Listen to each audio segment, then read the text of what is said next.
Golden Spiral Media presents The Blacklist Exposed.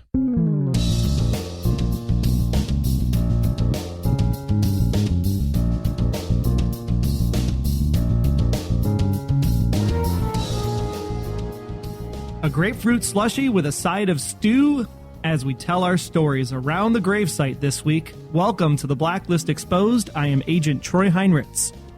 And I am Agent Aaron Peterson, and as a fellow motorcyclist, I would like to avoid Keenan Wrestler in traffic before I end up like Lego blocks.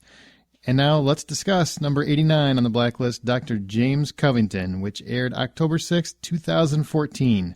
Show notes and other intel for this episode of The Blacklist Exposed can be found at goldenspiralmedia.com/theblacklist. Interesting episode this week, as I was really curious to see how this was all going to tie together in the end. How did you feel about how this whole port authority in Indonesia versus the doctor who likes to butcher people for their organs, how do you think that tied up? Do you think it was subtle enough for the audience, or do you think it was wrapped up with a bow? Wow. I didn't see the manipulation coming. I realized that I guess I realized sometimes Red is manipulating the environment. I just didn't realize how much so. And this episode really, I think, did a good job of demonstrating exactly how detailed Red is when it comes to enacting his plans. What did you think? I was wondering the whole time, where is this going to go? Is it going to be tied up, or is this two separate stories? Because most of the time, it's always been a nice bow on the end, and it wasn't until the very end that we realized, oh, this transportation minister needed a heart, and because now that our good friend Dr. Covington is off of the table, so to speak, then there is no heart for him to get, and that's why he ended up dying, which allowed Red to have his port in Indonesia. So I thought it was a really nice transition to tie these two together, because up until that point, these were two separate stories. They were, and I thought it was very well done because I did not see the full circle coming. But all that aside, can I just tell you how I went when they hit that motorcyclist? Because that dude seriously flew like Lego blocks, just all over the place. Yeah, I couldn't tell which part was motorcycle and which part was person. Yeah, if I was in that particular city, I wouldn't ride a motorcycle again. That's how horrible that accident was. Keenan Wrestler should probably be cited for pursuit. And by the way, can you catch somebody on foot when they're riding a motorcycle? How bad a motorcyclist is this guy? I was going to ask you that exact same question as I'm watching this going, okay, either the traffic is really, really stuck together that this motorcycle can't manipulate through it on any kind of thing other than 5 miles an hour, but because they're keeping up with him the whole time. And I'm like, how fast do these guys run? Oh, yeah, it made no sense. It must be speed that they're taking, right? I see what you did there. It was just one of those things, and I love the show, but that was one of those moments where I'm like, what? That is not possible. He would easily outrun them. I don't think his cooler was weighing him down that much. No, not at all. Let's get into the episode, Troy. Absolutely. Let's go ahead and kick it off with our profiling question from last week. Last week, we asked all of you our Blacklist Exposed profiling question of the week, which was, why didn't Red interact with Mrs. Reddington after the exchange? Jan says, because he knew how angry she'd be. It was because of what he does that got her into that situation. You can tell by her reaction to him last week, that she is not happy with him. That seems fair. Yeah, I mean, especially after the reaction we got this week with the slap across the face. Now the question is that out of a maternal or marital bliss that slap comes, or is that because of a employee-employer contract? Well, we'll get to that. So hold those thoughts. Nicole says she thinks that Naomi is a pawn on the whole thing. I don't know about that. Maybe she's a rook or a bishop. Really? That took you way too long to think of that joke. Pam says it was all a ruse between him and her, aimed at Berlin. Not sure why yet, but I think we are going to get the nitty-gritty. I love when people say nitty-gritty. It reminds me of 40s noir flicks. The nitty-gritty is some next week as to their relationship or connection. She said to him right after she slapped the crap out of him, or right before, I held up my end of this. Just my opinion, but she is his female match in the badass category. Nicole agreed with Pam. That could be very true. What if she is a blacklister herself? Oh, well then eventually she'll be arrested because that seems to be the whole point of the show. Georgia says, I don't think Red wanted to let her know he was the one who saved her. I also think Red still has feelings for her. Yeah, that's kind of hard to tell when his emotions come into play. Is he really a feelings kind of guy, or is he more of a I'm pissed off because my plan isn't working out the way I intended it to? Does he have feelings, first of all? Good question also. Margot says maybe because he knew he was going to get slapped and didn't want an audience. Well, that's, yeah, there's some truth to that. Terry, I think they kept her blindfolded because of the rage she has for Red right now and all he has put her through. This week would definitely allude to that. It was just a matter of wanting the transfer to go as calmly as possible. After last week's slap from Naomi, that is even more obvious to me. And remember, guys, we're talking about people commenting from last week's episode. And I think, Berlin was still standing there as she was approaching the car. And I know a lot of people were even asking the question of when Dembe yells out, Raymond, did he do that on purpose to let Naomi know that Raymond was there? Or was he just saying, Raymond, don't go after Berlin, because it looked like he was about to take a step forward and do something he'd regret? So many questions. And this week's episode didn't do anything to clear any of this up. Taryn says, I hope I said that right, Taryn or Taran, one of those two. Too much emotion, and we don't have the full story of when and under what circumstances they last saw one another. That's coming, I think, next week, or at least we're getting a little bit more of that information next week. Brandy, he didn't want to frighten her also, touching her while blindfolded, and right after having escaped Captain Hook, I like that, would have been upsetting to her. To have the blindfold removed and only see the face of her much-hated ex would have only added trauma to an already bad experience. She doesn't seem like the type of person that would equate to like the prisoner trauma syndrome. It seems like she could bounce back from that pretty quick, especially if she's willing to escape using a chicken bone. Yeah, I actually agree with you there. But I do like the phrase Captain Hook, and we might have to start using that more often when we refer to Berlin. Kendra actually feels for Red. Well, hang on there, Kendra. Actually feels for Red, saying that maybe it was hurtful for him after all these years to see her. Aw, poor Red. A love story in the making. Mm-hmm. It's just like The Notebook. It's going to end a lot more horrible, though. That is for sure. Good answers again. Thanks to everyone in the community for submitting those in via Facebook. If you do want to answer our profiling question of the week, head on over to goldenspiralmedia.com/the blacklist. You can use any of the contact methods right there on the left-hand column of the page. And with that, we're going to go in and break down this week's episode. All right, our episode case profile time. First, the opening. NBC begged us. It was on every commercial. Don't miss the first 5 minutes of this week's episode.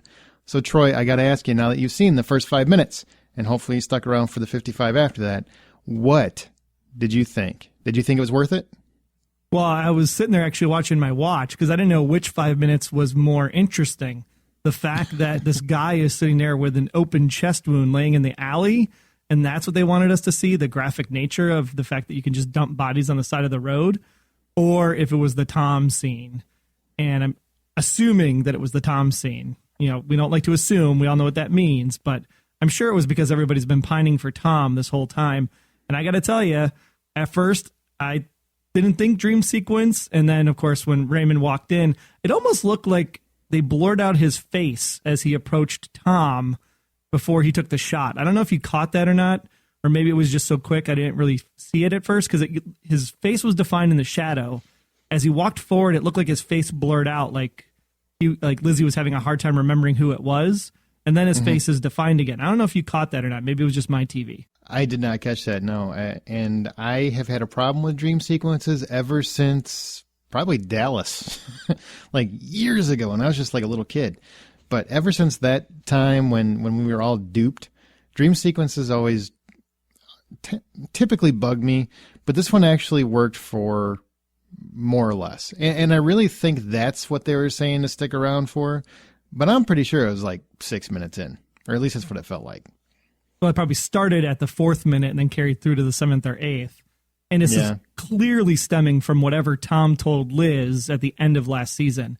Number one, she's paranoid about Tom following her because of the trauma that happened last year. But at the same time, she's dealing with this whose side should she be on based on this information that Tom shared as he slunk down the wall. And I think that comes into play when she's also now in her mind visioning what Red says to her, like, you know, what do you want to do? Like, whose side are you on kind of thing in that last sequence. I don't know why they had to show kind of her legs up there. It looked a little creepy at first. I know a lot of people were saying on Twitter and Facebook that he actually said, who do you want versus what do you want? I played it back a few times. I still say it was what both times. But that's what I saw was what, because who would be a little bit, I don't know, still, I'm not convinced he's not her dad or some relation, so I really don't want it to be who just yet.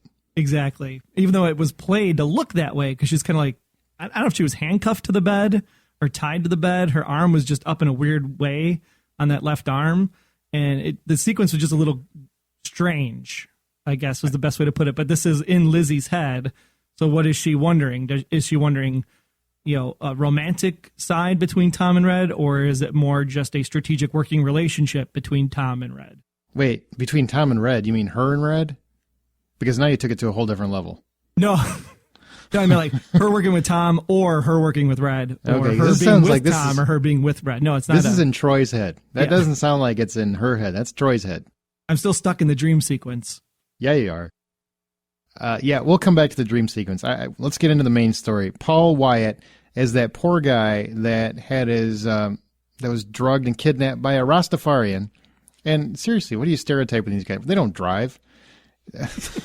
Way too whacked out half the time. So they drug this guy, they acquire him, and they reacquire his heart. So they kill him. You say reacquire like it was a nice thing. I mean, this dude's heart was repossessed. Yeah. This is the repo man. Hey, man, I have not paid my bills before, and people come to take stuff because you don't pay your bills. That's why credit is important, and you need to make your payments on time. He made a deal. He gave him his word, according to Red. So it's understandable why this happened. To the tune of, what was it, $500,000 a year or $500,000 a month or something like that? $500,000 a year. And I really thought that was kind of light.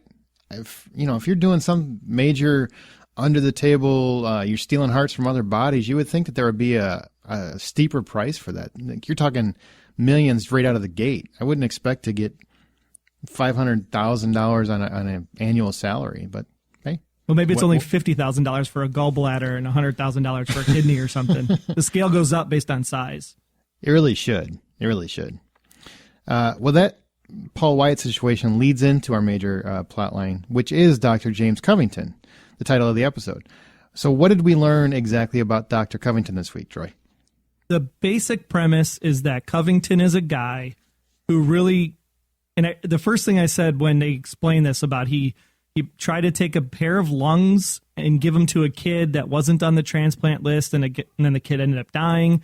So, of course, he basically loses his license and gets, is disbarred or removed from the medical community. And because of that, he now has this kind of side operation where he's helping people get the organ donation transplant situation taken care of off book, if you will. It's kind of like last year's guy, Frederick Barnes, where he was using all the people as a science experiment to find the cure for his kid. Mm-hmm. So it's the right motivation, but the wrong method to go about it.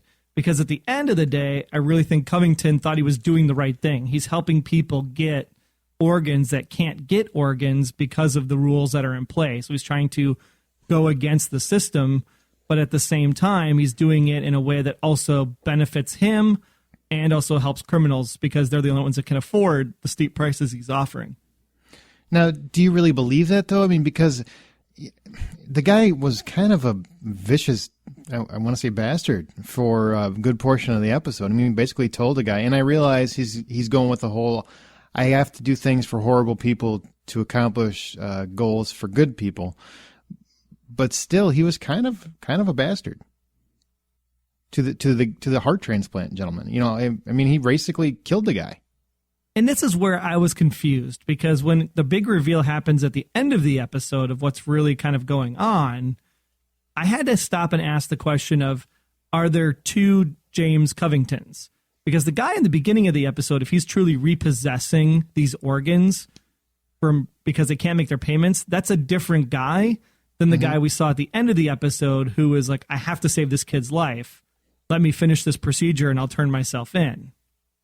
So are there two James Covingtons, or was the one guy kind of a front for somebody else, kind of like we saw in the episode last year with the comatose moms, where the one doctor's doing the implantation, but it was really the other guy's semen that was the kind of catalyst for the entire operation? I think it's one guy, and I think he's just going by the whole theory that the ends justify the means. That's really what I think this is. I don't agree with it. I think it's wrong, but that's kind of how I see it. Apparently he had a pretty good success rate, though, when he was doing it off book, because people kept coming to him and people kept paying him. Well, I mean, who else are they going to go to? It isn't like they can just pick up a heart at the Walgreens. This is true. I don't think so. I mean, they do have a lot available over the counter now. Now, Covington is painted as kind of a horrible person. I think you can debate that all day because he's only really hurting criminals, but, you know, that's still not a nice thing to murder someone, even if it's a criminal. But by the end of the episode, we're left with a bit of a conundrum. Now, Wrestler has the argument that you really shouldn't let this boy have the transplant. You know, well, I guess I should set it up for those that might have forgotten. There's a boy on an operating table when they find Covington, and they're getting ready to do an organ transplant. They're going to transplant lungs into this boy. If they don't do it immediately, the boy will die. So the problem, the crisis is, do we do this? Does Keene allow the surgery to happen and either risk this boy's life just to make sure that this man never operates on someone again, or do you take the chance to save this boy and let him do it? What do you think? I think at this point, if the odds are that he would die in transport before he could get the true medical care he needs, I would do an assessment of the situation to say, either I take the chance and he dies on the table, or I take the chance and he dies in transport. Which one has the better chance of success? I would say you let him do the operation, finish it up, because the parents have already signed off on it because they're in the other room. Yeah, I'm kind of with you. I mean, really, what's there to lose? The boy's going to die either way, so why not give him a fighting chance? And at least you're there to supervise to make sure there's nothing, you know, worse going on at the end of the day, like I put in your heart, but I take your gallbladder or something. No, absolutely. Yeah. And with that being said, because he actually turned himself in the end, I think he was just misunderstood and he was willing to go peacefully. He was very easygoing, but the guy's a doctor. He's not like a master criminal. So I didn't imagine him to go out in a blaze of glory. But he did seem to genuinely care about the kid. And he cared for most of them, because when they come into that place, it's like a full pediatric ward. It's not even like multiple criminals that are sitting in those beds. They're all kids. Yeah, and I do want to tell anybody, anytime people find a secret passageway to a basement that isn't on city records, never go down there. Just so you know, always bad. What were you expecting when they went down the stairs? Were you expecting the medical lab as we saw it? Were you expecting maybe Wu Jing in another secret hideout somewhere? I really thought it might be like an underground lair. I didn't know Dr. Evil might swivel around. I really didn't know what was going to happen, but I didn't expect a medical ward, no. Especially to have it be kids. That was even a bigger surprise. Oh, yeah, definitely. Very well played. And I love the Mulder-Scully moment where Keene and Wrestler are going down there. They've got their flashlights out, you know, in that building. The nice suits, the flashlights. All I kept thinking was, is this X-Files now? Are they Mulder and Scully officially? Is that what's going on? That's what I felt like. Now, tying this back to the surrogate mother situation episode from last year, where it was kind of that same slow reveal that Lizzie finds out that there's something worse going on than what she had originally thought of. Do you think that this is a cheap way to borrow from last year's storylines to make stories this year? Or do you think this was fresh enough that people would look past that? No, I think it was fresh enough because honestly, like people that have been listening from the beginning, I binge watched the first season right before we started doing the show, and it didn't really it didn't register with me as a duplicate. So I think it was fresh enough. All right, I'll buy that. Now, let's continue. And for those of you that have never tuned into our show before, we generally go over the major storyline, and then we'll take what happened to certain characters separately. It just makes it for an easier flow, and it's not just a bit by bit recap, which some shows do, and that's really not our thing. So we do it a little different. But just in case this is your first time listening, wanted to clear that up for you. Meanwhile, Red is manipulating Nico to test his loyalty. Now, this whole thing played out, and that's what you were alluding to earlier. This played out over the entire episode. Did you at any point see this coming, or did you really think it was going a different way? At first, I really thought, okay, Nico is truly on Red's side. He's the first one to have the conversation with Red. He's with Red to narc out his friends. I mean, Paul Reubens did an excellent job playing Vargas. Was it Vargas or Fargus? That's the only one I couldn't figure out either. I have Vargas, Mr. Vargas. Vargas. That character was awesome. I thought that was well played by Paul. And then the way Paul in his turtleneck. The turtleneck was great, and the hair. And I love that Raymond actually had that line. It's like, is that his real hair? Oh god, that's funny. It's totally awesome. Almost like we're gonna have Wiggate number 2. But this storyline I thought was very interesting because it's the first time we kind of get a look into Red's organization, if you will, because he talks about the syndicate. And the first thing I thought of was Mr. Fitch's people. We haven't seen them. And is this a way for Red to use Mr. Fitch's group to leverage this Port Authority type deal in Indonesia? And if it's not, then who is this syndicate? And if the syndicate is truly Red's posse versus Berlin's posse, now we're getting somewhere because now we're meeting some of the inner workings and other people who could have their own stories and their own branches in other seasons. Yeah, and I definitely get the vibe that the port was really just a minor factor in this whole thing. I mean, yes, I think he needs the port for some reason, but really I think what Red was doing is trying to sniff out exactly who he can count on in this organization when this thing goes to war. I think he really wants to make sure that he doesn't have any traitors in his midst. That's what I got out of the episode. Yeah, it was partly a test and could have been partly not even with the port deal, but maybe just a way to get this transportation minister off the map because he wanted only people in Indonesia that he could trust there as well.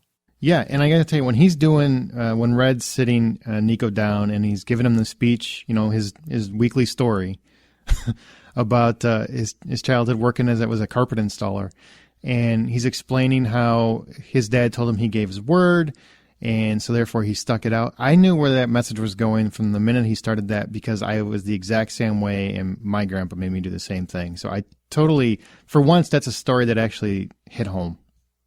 It really, really clicked with me. And I'm the same way. When you say you're going to do a job, you stick it out, you do it until either they let you go or circumstances change in the contract. And in this case, there's no circumstances that changed in Nico's contract. That is, of course, until Red put a bullet in his chest. Happens. It usually happens right after story time, too. Well, the good thing, though, is that we know that today's secret word is queasy. The secret Pee Wee word. Herman's Playhouse fans out there. Oh, poor guy. Do you kind of ever feel? Well, we'll get to Pee Wee. Or sorry, Mr. Reubens, if you're listening. Paul Reubens in a minute. The dream sequence. One of the questions that we came up with that you and I debated was, because of that dream sequence, it's obviously an introspection into Keen's mind, what she's thinking, what she's really wondering. Do you think she thinks Red wants to kill her, and do you think Red actually does want to kill her? Without knowing what I know from next week's episode, logline, trailers, etc., it sure made it look like he would be willing to pull the trigger in that dream sequence, or at least Lizzie thinks that Red would be willing to pull the trigger in that sequence. And knowing what I know of the logline and the trailers, I think that might just be something that could be happening because of this whole Naomi and Red situation. How does Liz play into it? That will be interesting because, and that is going to be our question of the week, correct? Yes. Does Red really intend to kill Liz in the end? All right. We'll come back to that a little bit later just to refresh your memory, but we're really curious what you guys think. Do you really think Red ultimately wants to kill her? We'll find out. This week's characters. This is the part I love. I love going through all the individual characters and finding out what did we learn from them this week. And the first character up is Mr. Vargas. That is Paul Reubens. Before we get into his character, what I was trying to ask you a second ago, do you feel bad for Paul Reubens that he seems to never be able to escape his previous persona? Yes and no. I mean, if you think about it, if people will remember you from this great character that you put out there, I mean, your legacy stands, right? It's just, I mean, even to this day, you think of, Bill Cosby from his stand-up routine and The Cosby Show and Picture Pages and Fat Albert. I mean, Bill Cosby will not be anything other than those things, even though he's done so many more great items on top of that. So because of that and the characters that Pee-wee himself was able to play as Pee-wee, or Paul Reubens played as Pee-wee played other characters in his own, right? He did his own voices, and he's in the magic shop during the movie and having all this fun and everything. I think that just shows the versatility of an actor, so that when Paul Reubens comes onto the scene here, I mean, yes, you'd be like, oh, it's the Pee-wee Herman guy. But at the same time, you're like, wow, he's really good as Mr. Vargas. He really nailed this kind of slinky, two-crossing, backstabbing kind of character, where then he's also able to have this kind of lighthearted moment, which is what Pee-wee was known for. So you almost expect this kind of, don't you know I have a bad constitution? you almost expect a joke to come out of him, and I'm glad that they threw that in there at the end. It took me a minute to really buy into his character. And I'm somebody, I've liked Paul Reubens. He had, if you ever saw the original Buffy the Vampire Slayer movie, he's the best thing about it. He's done some other stuff that's actually very, very well done. He just has never been able to escape that character for me. So every time I see him, the first thing I think of is, holy crap, that's Pee-wee Herman. Watching this after the initial shock of, oh, I forgot Paul Reubens was actually going to be in this. Oh, wait, he's going to be a bad guy? After that initial shock, then I started to buy his character. Then I started wondering at what point that sweater was just going to eat his head. But yeah, he did a very good job. Do you think we're going to see Mr. Vargas a lot going forward? With the amount that we've actually seen Mr. Kaplan in this second season so far, I think we'll see a lot more of Red's network throughout the second season because of this ultimate showdown with Berlin that I think is going to be playing out in the long run. Well, since you bring up Mr. Kaplan, let's segue to that. First off, why do we still call her Mister? That's her name. Yeah, but I just don't understand it. I mean, I get they allude to that she's a lesbian. Is that why? Is it just like, haha, it's a play on that, or what? Well, and that was the big question I had this week, because a lot of people were talking about this conversation at the cemetery where they're standing over the body. And of course, Reddington does one of his famous things talking about food as you're digging through a person, about this stew that Mr. Kaplan's friend made. And then he or she makes a reference about this girlfriend. And so then the question is, okay, are you saying she's lesbian because she's currently a female? Or was she originally a Mr. and had a sex change to become what she is today?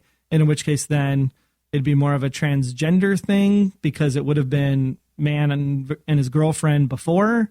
So it's really a big thing. And that kind of leads into later in the episode, because I go back to that one plastic surgeon guy in season 1. At the end of the episode, Red says, wow, you look so different, or something like that. And Naomi said, yeah, you look different too, and then slaps him. And so I go back to this original plastic surgery theory that Red may have had some work done. Naomi may have had some work done. Maybe Mr. Kaplan had some work done. And because of that, we don't really know what gender anybody is at the end of the day. Wow, you really put a lot of thought into that one, huh? It was a really hot topic last year that they said that the reason why Red keeps saying that Red is not Liz's father is because Red is actually Liz's mother, because they were saying, okay, well, Lou Lee, was this person that apparently didn't like men, yet she kissed Red but completely ignored Donald Dressler early on in the season. So that was like one of these hints. And then, of course, this plastic surgeon guy comes into the mix because we know Red had some work done with him, whether it was from the fire or some other methods that we don't know. So they're piecing these little clues together. They're coming out with this, well, Red must be a woman theory. So is that possible that Mr. Kaplan used to be a guy and that's why she's called Mr. Kaplan? Wow, that's honestly a theory I have never heard. So thank you for illuminating me, but I just assume forget that theory as well. Exactly. That's exactly how we felt about it. We're like, really? Scooby mask, pull off the wax figurine or whatever, and who knows? Oh, it's just like a Mission Impossible or a Scooby-Doo. You just pull the mask off. Yep, totally. Dembe is really relegated to the background this week. We don't get a whole lot with him. He's just in shadow at this point. Are we ever going to get a little bit more depth to his character, you think? I don't know, because you got the one shot in season 1 where we saw the mark on his back, which shows that he was part of the ring from the Freelancer episode, and that Red potentially had saved him. It'd be nice to see how Red saved him or what Red saved him from, but I don't see this show doing much of the flashback storytelling mechanism because I haven't seen it yet so far. I don't think the entire series. So I don't know if we'll actually get to that unless there's another Blacklister out there that directly involves Dembe's backstory. Gotcha. Now let's talk about Samar Navabi. That's the new Mossad member who's flirting with Aram. Is it Aram or Aram? Aram, thank you. I'm horrible with pronunciations in case you haven't noticed. Horrible. It's just not my strong suit. But she is flirting with him, I thought. Did you get flirting out of that, or did you get he's got a crush on her, but she's like, you just back up? I think it was more of the she likes to be hit on, but Aram was doing more of the stuff. Yeah, I'm half Jewish and I'm half Arabian, and I could totally do that stuff, and yeah, it doesn't really mean anything, but I'm just talking to talk. I like the character, so as long as they keep him, I mean, he's a good comedic relief, so I really like having him around. Now the question becomes, and Keen actually, which surprised me, Keen and Wrestler both discussed it, and then Keen later just throws it right in Samar's lap. Either you are working for Red, or you don't realize how easily he manipulated her. Now, which side of the track are you falling on? They had a phone conversation, so my guess is because she caught Red, and then because she caught Red, so there's two things going on here, right? Step one. They have this conversation of I hunted, Red for 5 years and I found him in 72 days or whatever. I think it was 72 days. And that I think was referring to when she broke into that building and kidnapped him back in the premiere. Mm-hmm.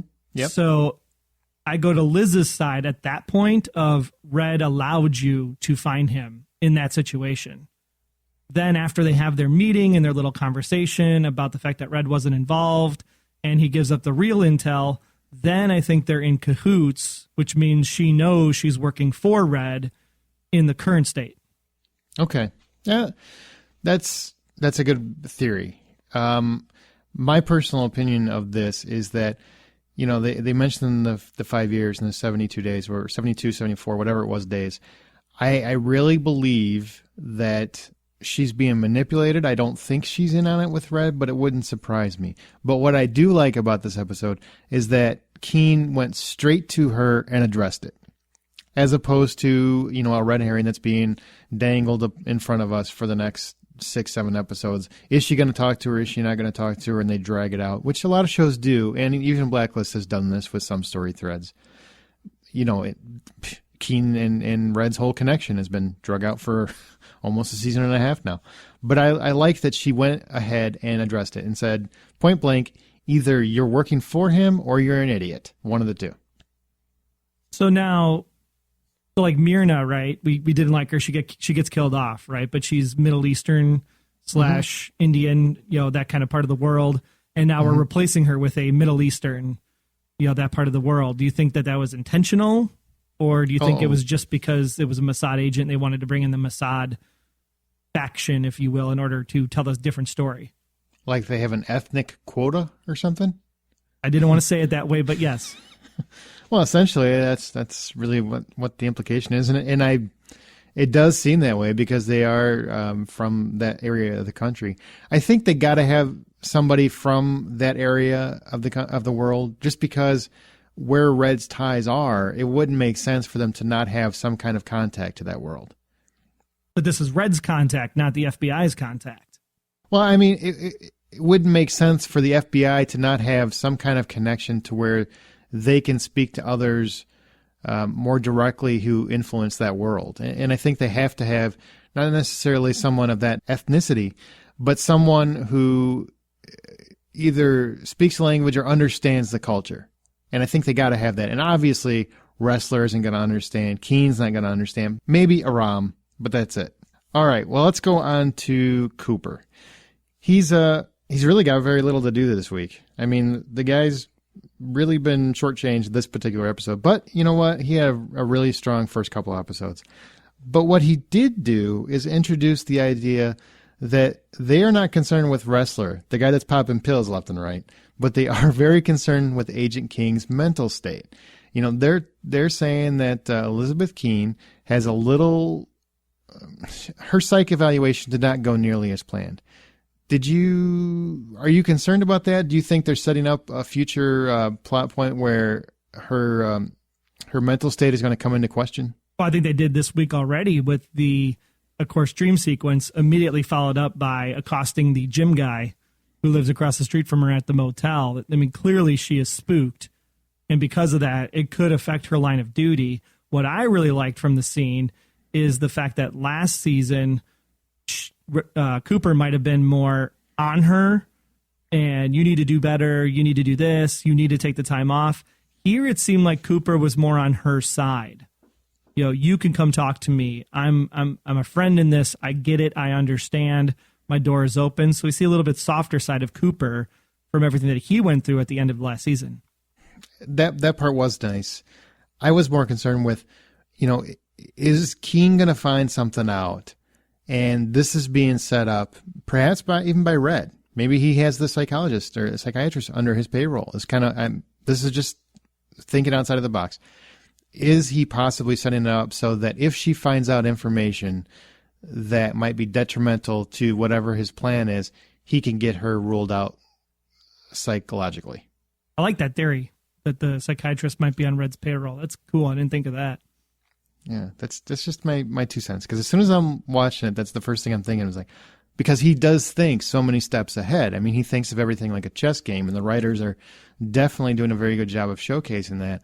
I really think that would be a genius ploy. Is, you know, she's going to talk to Naomi at some point. He knows that.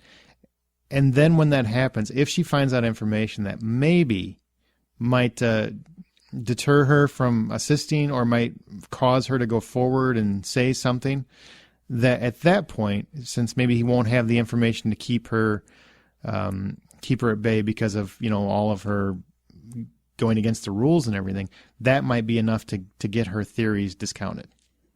Quite possible. We'll have to wait and see.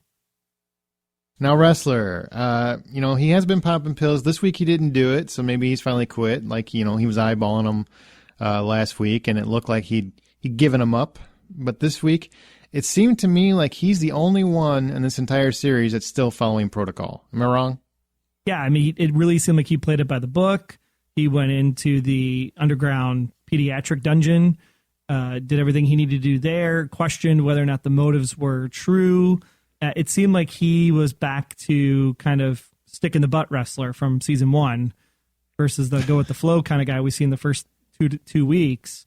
So is that a symptom of him getting clean, or is that a symptom of he just didn't get a chance to take his pills because things were moving so fast this week? That's possible. I mean, aside from the fact that he didn't wait for a warrant, which you do have to walk into a building, even if it's abandoned. Other than that, he was really by the book. And he even brought up the point that, Keene, you are treading lightly. You are already tiptoeing over the rules that he's seen. He hasn't even seen what she's actually done. I mean, she's completely broken the law. You know, when she allowed Red to bring in Mr. Kaplan, that was against the law. I mean, a lot of the things that she's done so far are against the law. He hasn't seen that, but he's already, from what he's seen, said, you're tiptoeing, you're crossing the line. You know, how close, how long until you're actually over that line and you can't come back. And I think he saw that he was approaching that, especially the end of last season, maybe the first episode or so of this season. But it really seems like he's gone back to, okay, I know who I am now. I remember who I am, and I got to get back on track. Now, I thought it was really interesting that Wrestler didn't even question where Liz had gotten the evidence from in order to frame the medical examiner guy. Yeah, that's true. Yeah. Because you think he knows, right? I assume he just knows. You?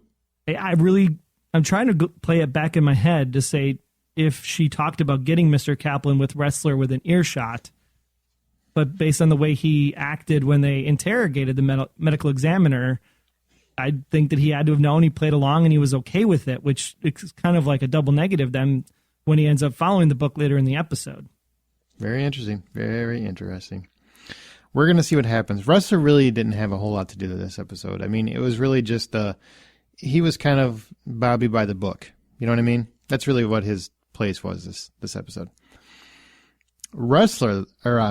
Keen, she had a lot more to do, I think, this episode than she's had the first two episodes. I think we really got a lot more out of her character than we've gotten for the last couple episodes. Do you agree with that, or is that just me overthinking it? No, I think they really showcased everybody in the first two episodes, and now they're going back to focus on Liz's mental state, Liz's protocol handling, and the way that Liz interacts and conducts her business with Reddington, because we have to be reminded of everything that she does and how she operates with Red because of what might be coming now that Naomi is back in play. Well, first, let's talk about her going over the line. Now, she's broken the rules a lot. Just these first three episodes. I mean, you know, if she could be in jail for about 45 years by my estimate. How do you feel about this? Do you think it's not seeming plausible? Do you think she's informing Cooper under the radar and we don't know about it? You know, the audience doesn't know about it? Or do you think she's just making a lot of really poor calculated risks? I think the cemetery could have been forgiven because they even alluded to it, right? He said it would take days to get a court order to exhume the grave or whatever. And because of that, I think if I was Cooper, I could have overlooked that because I was trying to get something, a lead, anything to catch this guy. Mm-hmm. But then you have this whole debate at the end of the episode with the kid, and there, what Cooper doesn't know doesn't hurt him, I guess, is the way I would look at it. And if I'm a partner in Ressler, do I go behind my partner's back and rat him out, or do I stick with my partner and go with the decision and have their back? I don't know, man. She has broken the law a lot. At this point, do you think she's still a solid FBI agent, or do you think she's still redeemable in that respect? Or do you, I mean, you know, there are some moments throughout these first three episodes where I'm like, I don't know if you should be representing the FBI at this point. Well, the real question is, do they represent the FBI? Because they are a off-book operation that is funded through secret money laundering done through Monarch Douglas Bank. We found out at the end of last episode. So if it was really an issue, I would think the Deputy Attorney General would have words for Cooper. But since she's not batting an eye at whatever Liz is doing, because someone's tracking that money that came out last week, I think that it's fine and we just let it go as the audience. Semantics. All right. Well, there's other stuff going on. We've talked about her mental state. We've talked about Tom Keene showing up and basically does Red want to kill her. But when Tom Keene showed up, did you think she really misses him? She has to be thinking about him in order for him to show up in her dream sequence. And more importantly, show up with the glasses on the table versus on his face, which would imply that maybe he had been laying next to her in the bed before he jumped out of bed and then held her at gunpoint. Okay. All right. I'm kind of of the same mindset. I think deep down she wants to believe that Tom did all this for her to some degree. Like he was somehow protecting her. And that's what I got a little bit out of that dream sequence, is that in her mind, that's really what she wants. She wants her life back before Red was there. She wants to believe Red wants to kill her. She wants to believe that Tom isn't nearly the bad guy that we know him to be. Because, you know, outside of what she knows, he's kind of an evil bastard. And I think that's what she's trying to convince herself of. Well, if you take that tone, then technically Liz is an evil bastard, too, because she's the one that let Berlin have that money. So even though she says any death that comes of it, I'm going to put it on your head, she, in essence, allowed the transaction to happen, so she's just as much a murderer as Tom is from last season. Well, yeah, and inadvertently, yeah, I guess I would agree with that, yeah. She's, wow, great. Now I gotta have a problem with her. She shouldn't be running the FBI. That's all I'm saying. Keen, we got to talk. We can get you back on track, but you got to stop breaking the law. You can't keep funneling money, and and digging up dead people, and you gotta get warrants at some point. Just saying. The sniper guy. We don't actually get his name that I recall, which is odd because when she goes up and they're kind of flirty, I just expected her to go, "Hi, I'm Agent Keene." She said, "I work for the FBI," but that's it. Or I'm a federal agent, I think is what she said. But they don't exchange names, which I thought was funny. What do you think this guy is? What's his deal? And that's what I was stuck at, because if she's living in this motel longer than she normally would have, this guy's now set up shop across the way. And I assumed at first he's just a guy, and then he pulls out the sniper rifle. And I have to sit there and go, well, if it's Red's guy, why would he want a sniper take her out? Or is he just setting up the sniper rifle to take out anybody that may break into her apartment as a protection mechanism? Or is the sniper rifle even for Liz? Is it for some other job that we're going to see him do later on down the road? Yeah, I'm kind of the mindset that it's protection. Because really, I mean, how many evil guys can watch her and before it starts becoming laughable? I really think this is protection. And the sniper rifle is just in case something happens. Or at least that's what I'm wanting to believe at this point. And does the sniper guy work for Red, the FBI, or the group that the Apple Eater team worked for that we never actually found out who they were involved with? Yeah, or you know what? And we didn't talk about this earlier, but the fund that the fake fund that the money is funneled through. What was it? What was the fund? Welllight or Wellbright? Wellbright, yeah. Yeah. Do you think that has something to do with the rest of this? Like that's going to come up again? It seemed like it was just a front to pay people for the organ donation. Okay. Trafficking framework is the way it made it sound, so I don't think it would come up again. But it wouldn't surprise me now that we know that Monarch Douglas Bank exists, that there aren't other subsidiaries of Wellbright or parent company of Wellbright that does very similar things through these crime syndicates. See, that's kind of what I'm thinking. I'm thinking people start writing these things down because these names might come up again, and I think you might want to have a notebook handy. The way that they're just throwing out red herrings left and right. Now, Red, this guy had a field day this week. I couldn't even tell you what my favorite line was, except maybe what was it where is a little guy not getting it done anymore or whatever. That was pretty funny. I mean, so far throughout this episode, he has calculated an attack, a strategic attack, to find out who his most trusted advisors are. He has almost killed a man with what I'm guessing is erection medicine. Am I getting that right? That's what I got. That's what you got. Okay. So he's poisoning him with what is the little blue pill? I don't have to take it. So what do you call it, Troy? They're not sponsors, but Viagra. Viagra. You knew what that was a little too quick. So he's he poisons a guy with Viagra, which I didn't know was possible to poison someone with a heart condition with Viagra, but I'm definitely going to try it. So if you've got a heart condition and we're friends, watch out. And by the end of the episode, I mean, he's all over the place. He is all over the place. What did you think of Red's actions this episode? This is the Reddington that I loved from season 1, where he's giving these long speeches. I mean, sure, we got Twyla's story last week on the park bench over at Coney Island, but he gave 2 of these really great speeches this week with BB at the restaurant, and then, of course, at the end with Nico. And those will be our 2 Reds rhetorics coming up in just a bit as we'll relive those fantastic scenes. And I think even in the beginning when he's having this little conversation with Liz about, you have to try the grapefruit slushy because it's a little sour like you. He just gets those little digs in there because he can. And I love that that's what we see from his character. And I start to go to like a Bill Murray situation, like in Ghostbusters, and go, is he ad-libbing some of this stuff or is this actually written for him? Oh, I can't imagine that he's ad-libbing. These lines are too well crafted. If he's ad-libbing, God bless him, because kudos to him. That's impressive. But I think most of this is scripted. The grapefruit gusher, there's no way that came off the top of his head. But the sour like you could have. Yeah, I guess the sour like you could have. But no, I think most of his lines are scripted. That would be an interesting, I don't know if there's a promo piece where they talk about that I'm sure somebody has somewhere, or the showrunners, if they could even let us know I'm sure some of them listen to the various podcasts for Blacklist. Let us know. Troy and I are both very curious about that, if these lines are scripted or if he ever ad-libs any of them.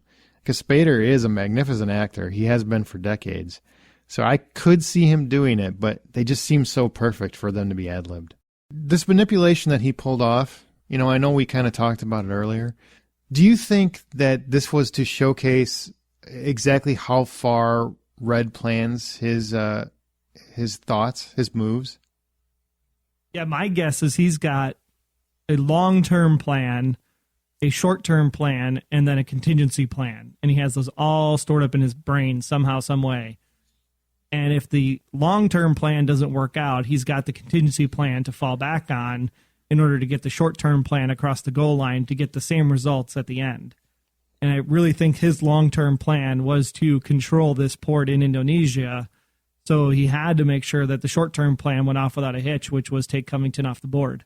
Well, I get that. What I mean is, it really felt to me like this episode was almost entirely crafted to showcase exactly how much the organization or the Blacklist group ties into his plans.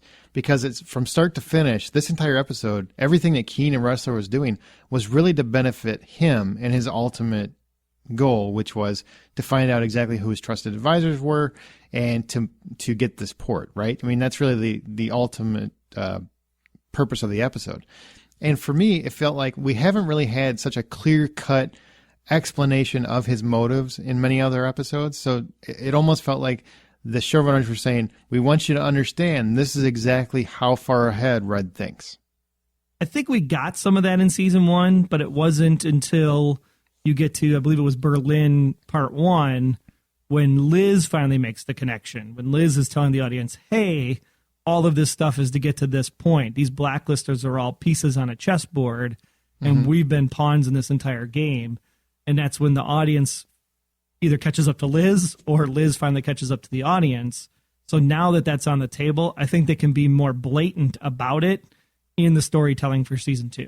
Well, this was very blatant, because when it all ended, I'm like, wow, they were just explaining in detail. This is how detailed Red has thought this out. And I was very, very impressed. Any other big moments from Red before we go to Naomi? No, because we'll have his clips coming up in just a bit. So let's talk about his wife. Yeah, we got her for about 10 seconds, 20 seconds, something like that. And basically all Naomi did was smack him across the face and say he looks different. What'd you take away from that? That looking different line, I mean, they both said it to each other. So it just, something sits in the back of my head going, these two are not everything that they're cracked up to be. Oh, it's definitely both of them. Definitely both of them. But the question is how? Is it his wife?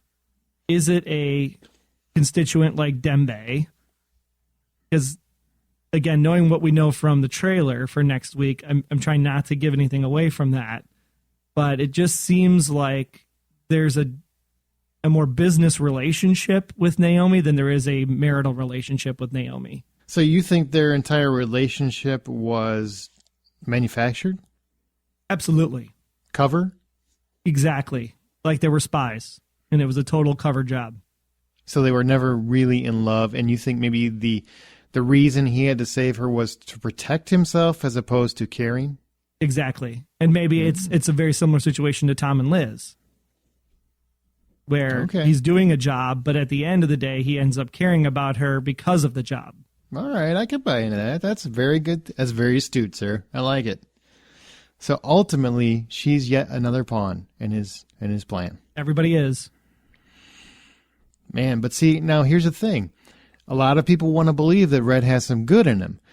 If all these people, if they're nothing more than pawns, he's ultimately the most evil person on the show. You know that, right? And I think that's where we'll find out what he turns into at the end is just that. People want him to be good, but at the first onstep of Red, am I supposed to trust you? Of course not. I'm a criminal. I mean, the rules of the game were set up right there. Man, but I want him to be redeemable in some way. You don't, do you? You want him to be just evil.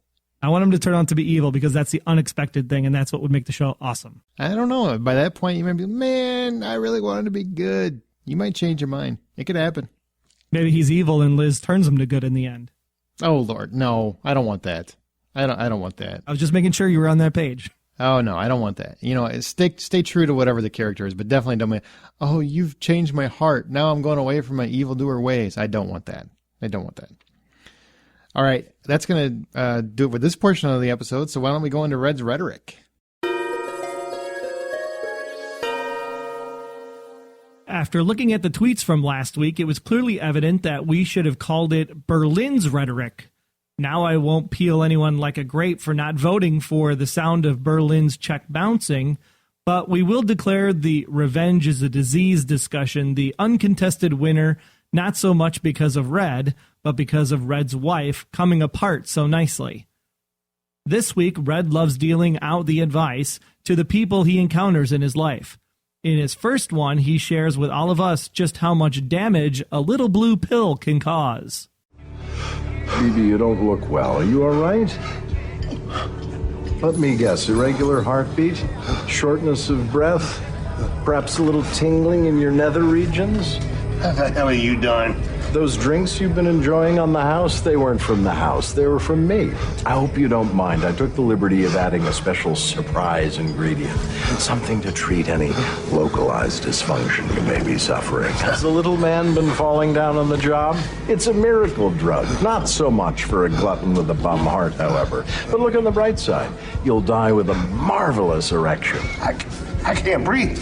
Well, the two gentlemen behind me happen to be paramedics. Put me in touch with Covington. They'll be happy to assist you. The second clip this week is about how $40 equals loyalty. You know, when I was 15, I had a summer job installing carpets for Albert Cotagolian on Lake Charlevoix. Horrible job. Hot, indoors, forced to listen to The Gambler on 8-track while the rest of the world was at the beach. 3 days into the job, I knew I had to quit. I asked my father for advice. All he wanted to know was whether I'd given my word to Mr. Cotagolian that I'd work the summer. I told him I had. My father suggested I stick it out. I'd given my word. Worst 8 weeks of my life. Until the last day. Mr. Cotagolian shows up at the job site, pulls me aside, and tells me that in 27 years, no kid has ever made it through the summer. Gives me a bonus, $40. The most valuable money I've ever made. A priceless lesson about life. Value loyalty above all else. Which advice from Red can you get behind this week? If you like little blue pills as weapons, tweet us back with the hashtag #RedPill. If you prefer loyalty above all else, then tweet with the hashtag #RedLoyalty. Make sure to mention @the Blacklist GSM in your tweet so we make sure we see your vote, and thanks for listening.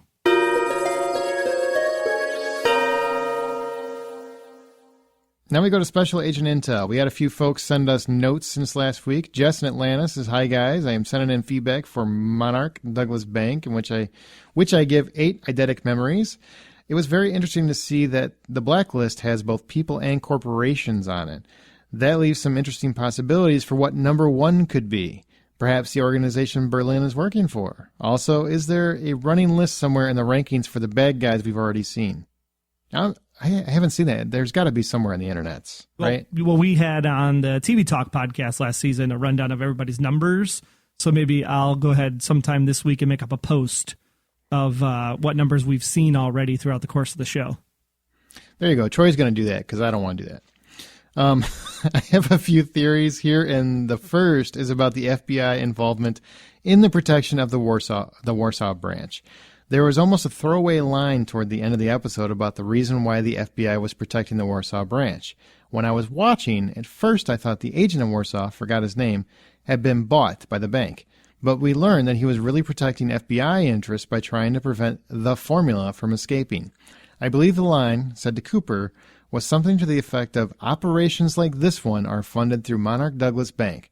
So what I took that to mean is that the FBI has multiple operations that may not necessarily be sanctioned or even legal, that they are funded through Monarch Douglas Bank, and that includes the task force we have come to know and love. That may explain why they agreed to work with Red in the first place. The second theory, man, you've got some theories. The second theory is about the Red and Keen relationship in this episode. I think that Red purposely told Keen about the manicurist being a trauma surgeon. He rarely leaves things to chance and doesn't let information that could be vital to an operation slip. So I think that he told Keen on purpose, knowing that she would remember and recover the formula from his protection, making the whole situation we saw with the trade for Mrs. Reddington a loyalty test. That actually plays into this episode. All right, good call. I think Red was testing Keen's loyalty to himself. Everything that occurred just seemed so out of character for him that I think there was some ulterior motive behind it.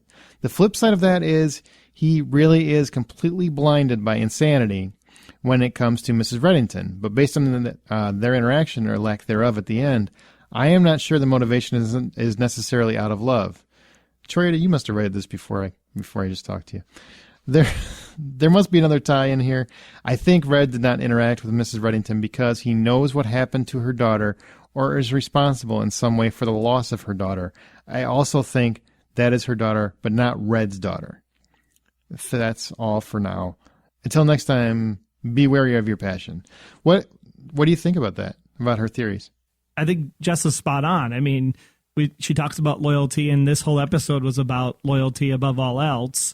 And then if you look at the interaction between the two of them, if they have no interaction last week, and then Naomi and Red have this interaction this week, why not do it last week? And that's the big question we had for everybody last week was why not touch her? Why not remove the blindfold? Why wait a week and draw it out? And it has to be because they're not lovers, they're coworkers. Well, it doesn't have to be that, though, because a lot of, let me tell you a secret. If I saw my ex and I hadn't seen her in a few years, I wouldn't be happy to see her. I'd be like, oh, crap, I got you again. So maybe there could be problems from that. And also, if everything was on the up and up, her whole life was ruined because of him, right? Well, that's what she says, but maybe she has to say that as part of their arrangement. I'm just saying it's either way is plausible, is what I'm saying. Yes. So it is plausible. Okay.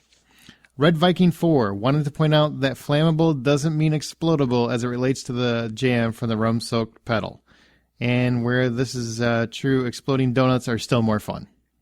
I agree. Exploding donuts, even if it is flammable, I would still like to try it just to see what happens. Yeah, I don't even care if it's real. I just want to see a donut blow up. Andrew in Raleigh, North Carolina said, just want to say it's good to hear the GSM family growing. I started out with Fringe Season 3. Well, thanks for being a loyal listener. I leave voice feedback occasionally, but today you're going to have to read it. Thanks, Andrew. I appreciate that. Don't worry, I'll keep it short. First off, this is the best new show of the last 2 years, and James Spader is a bad guy that you actually want to root for. There are many questions this series poses. What's the deal with Lizzie? Why is she important, not only to Red, but Berlin? Remind me why I guess you want to do that first. What's the deal with Lizzie? Why is she important? We don't know. We ask that every week, and we still don't know. Still don't know. Maybe we'll get the answers next week based on the previews. Remind me why we think Tom is still alive. I thought he died, or did his body just disappear? We think he's still alive because, A, his body did disappear. And in TV, whenever you don't see him die, they're not dead. And you pretty much anymore, you have to see him buried because thanks to, all the other shows out there, you have to make sure that they're dead. Also, if you watch the premiere again, the premiere of this season, you will see a hooded figure that is constantly following Liz around. Now, that could be the sniper guy, but since they kept this hooded man completely hooded, we're led to believe that it is Tom Keen because they show his glasses on the dashboard, correct? Correct. Okay. How does Red make so many friends? I'm thinking specifically the gun-smuggling donut lady. She loves him. You take that one, Troy. Well, if you are a salesperson, which Red is, you can make friends with anybody because all you have to do is tell them what they want to hear, and they like you. And you just have to make sure you keep playing the game. That is sales 101 right there, kids. Always be fake. That's all I can think of off the top of my head, but I'm sure many more will pop up. In the meantime, keep up the awesome work. I'm going over to iTunes right now to give y'all a 5-star review. Thank you, sir. Thank you, Andrew. And thanks for leaving that iTunes review. We greatly appreciate it. And while we're actually thanking people, we want to shout out a couple big thanks here to the following folks for leaving their reviews in iTunes this week. We had AppGrad22 said, hands down, the best Blacklist podcast. Thank you. Thank you very much. That's Liquid cool. Shadow, 1973. GSM struck gold with the Blacklist exposed. Woohoo! Tales podcast, almost as good as James Spader. I thought that review was great. Whoa. That's some high praise, but we'll take it. And you can go ahead and read that actually on the iTunes website. It's actually a pretty funny review. Podcast director, this is a must listen, and I'm assuming it's Day Moon. Very entertaining. So thank you so much for leaving those 5-star reviews. If you are enjoying the Blacklist Exposed as much as these special agents, then go ahead and head on over to goldenspiralmedia.com/iTunes and leave your own 5-star written review for the Blacklist Exposed today, because it really helps the show out, especially in these early episodes, to get more agents listening. As for feedback around this week's episode, Todd in Illinois writes in, hey, Troy and Aaron, this week I give Dr. James Covington 8 trunk armories. Everybody's got their people. I love it. Number 1, I hope Tom shaves next time, dream or not. Well, I don't, actually. I like that 5 o'clock thing. It's like a Sonny Crockett. You older people are going to understand that joke. Number 2, so Keen's subconscious doesn't trust Red enough to manifest Tom in her dreams, telling her not to trust Red. Whoa. That's a mind bender. Yeah, I'm going to read that. I'm going to read that one again. So Keen's subconscious doesn't trust Red enough to manifest Tom in her dreams, telling her not to trust Red. Yeah. Wow. My brain hurts. Good point. Yeah. Good call. I like it. Number 3, this reminds me of an Almost Human episode with the same premise, but the hearts were mechanical. And people watch this episode. Ba-bum! Sorry. Sorry, that wasn't cool. I'm sure about 400 Almost Human fans are writing in right now. I'm sorry. I don't know if I saw that Almost Human episode because Fox aired it out of order, and I didn't know which one that was. Well, that's just like Firefly. Exactly. Actually, that was a very good series. I should have kept that one on. Number 4, of course he was doing an operation on a child when Keen got there, because if it was a master criminal, it would have been a lot easier. True. Yeah, true. That's true. Number 5, I can always count on Red to know whether he is going to be double-crossed and deal with the situation accordingly. Absolutely. I think we learn that every week.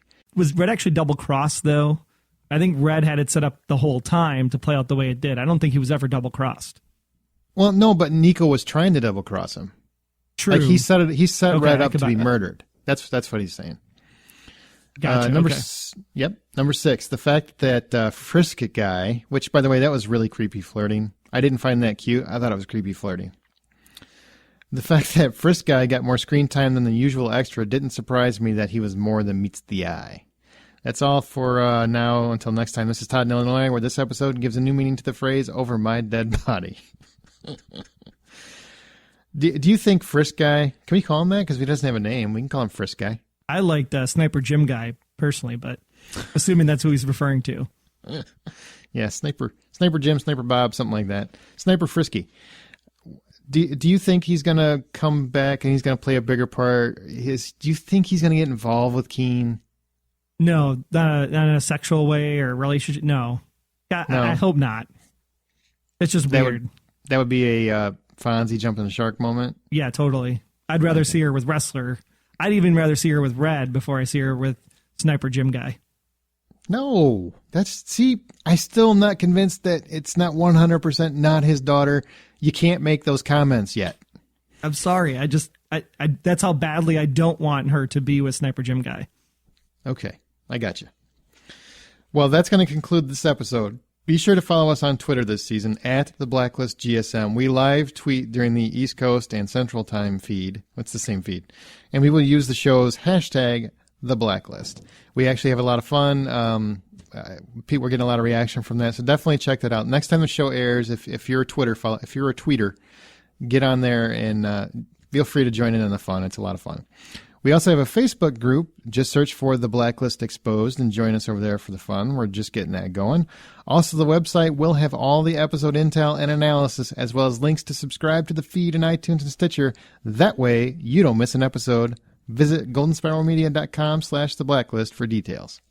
Intel from you is exactly what we want, and you can do that in a number of ways. First of all, you could call us at +1 304 837 2278, or just go on to just go over to goldenspiralmedia.com/feedback to submit your intel in writing, or upload an MP3 recording of your voice, or just record it using our record voicemail button right there via your smartphone or even your computer. Either way, whatever you do, just get that intel right here into the agency so we could share it with all the other agents. And as you leave your feedback, be sure to mention The Blacklist Exposed. And a big thank you for listening this week. Don't forget to answer our profiling question of the week, which was, does Red really want to kill Liz? That's a big one that we're going to have to wait and see. And I'm sure, hopefully, next week, what's behind door number 1 will lead us to some of those clues. I'm curious to see to hear what our listeners think on that one. That'll be interesting. Well, until next time, I am Agent Troy Heinritz. That's at Troy Heinritz, HEINRITZ on Twitter. And if you are a fan of ABC's Resurrection, you can check out my other show, Resurrection Revealed, over at resurrectionrevealed.com. And I'm Agent Aaron Peterson, and you can find me talking about movies and TV on the Hollywood Outsider podcast. That's available at thehollywoodoutsider.com. Also on Twitter at H_outsider. So definitely reach out to us there. Be sure to come back next time as we chat about Dr. Linus Creel. In the meantime, make sure to keep yourself off of The Blacklist.